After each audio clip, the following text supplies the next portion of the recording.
Espíritu Santo, fuente de luz, ilumínanos. La alegría del Evangelio, no a la mundanidad espiritual. La mundanidad espiritual, que se esconde detrás de apariencias de religiosidad e incluso de amor a la Iglesia, es buscar, en lugar de la gloria del Señor, la gloria humana y el bienestar personal. Es lo que el Señor reprochaba a los fariseos. ¿Cómo es posible que creáis, vosotros que os glorificáis unos a otros y no os preocupáis por la gloria que solo viene de Dios? Es un modo sutil de buscar sus propios intereses y no los de Cristo Jesús. Toma muchas formas de acuerdo con el tipo de personas y con los estamentos en los que se enquista.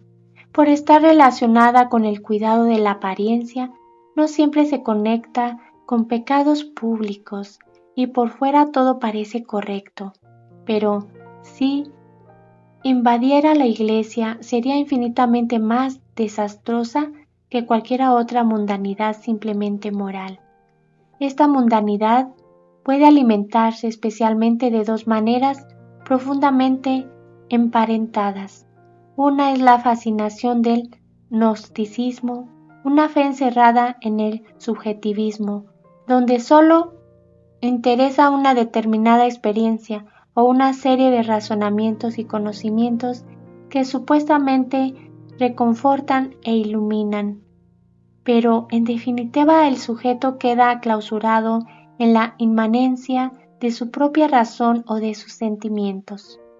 La otra es el neopelagianismo autorreferencial y prometeico de quienes en el fondo solo confían en sus propias fuerzas y se sienten superiores a otros por cumplir determinadas normas o por ser inquebrantablemente fieles a cierto estilo católico propio del pasado.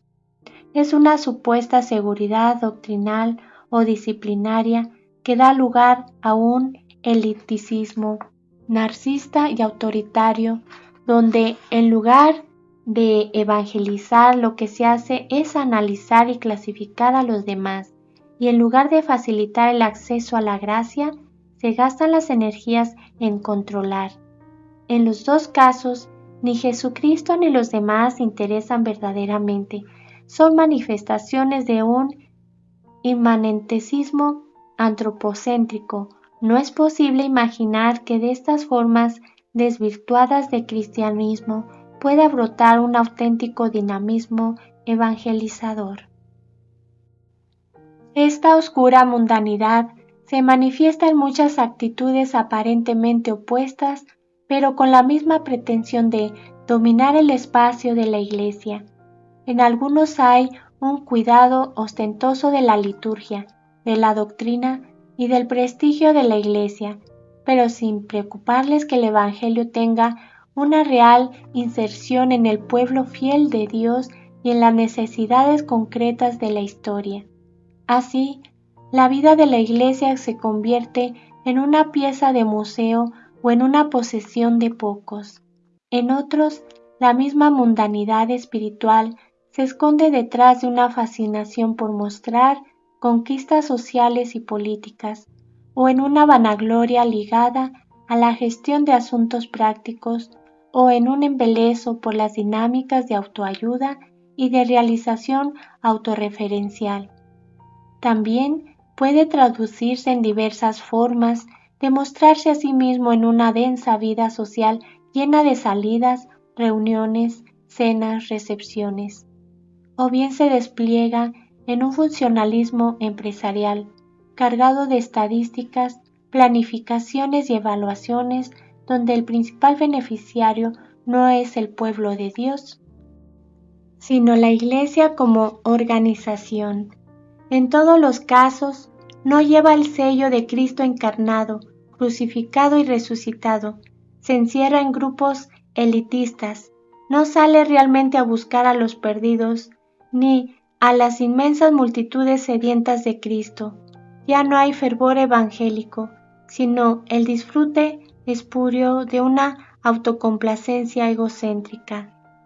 En este contexto se alimenta la vanagloria de quienes se conforman con tener algún poder y prefieren ser generales de ejércitos derrotados antes que simples soldados de un escuadrón que sigue luchando. ¿Cuántas veces soñamos con planes apostólicos expansionistas, meticulosos y bien dibujados, propios de generales derrotados? Así negamos nuestra historia de Iglesia, que es gloriosa por ser historia de sacrificios, de esperanza, de lucha cotidiana, de vida deshilachada en el servicio, de constancia en el trabajo que cansa, porque todo trabajo es sudor de nuestra frente.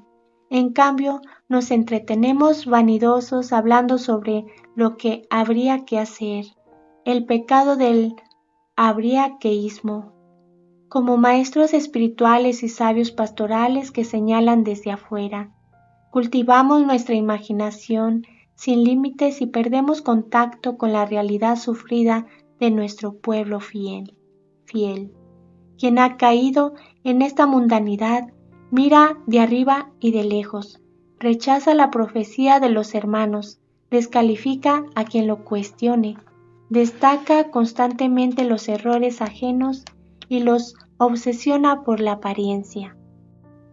Ha replegado la referencia del corazón al horizonte cerrado de su inmanencia y sus intereses y, como consecuencia de esto, no aprende de sus pecados ni está auténticamente abierto al perdón. Es una tremenda corrupción con apariencia de bien. Hay que evitarla poniendo a la Iglesia en movimiento de salida de sí, de misión centrada en Jesucristo, de entrega a los pobres. Dios nos hace libres de una iglesia mundana bajo ropajes espirituales o pastorales. Esta mundanidad asfixiante se sana tomándole el gusto al aire puro del Espíritu Santo, que nos libera de estar centrados en nosotros mismos, escondidos en una apariencia religiosa vacía de Dios. No nos dejemos robar el Evangelio.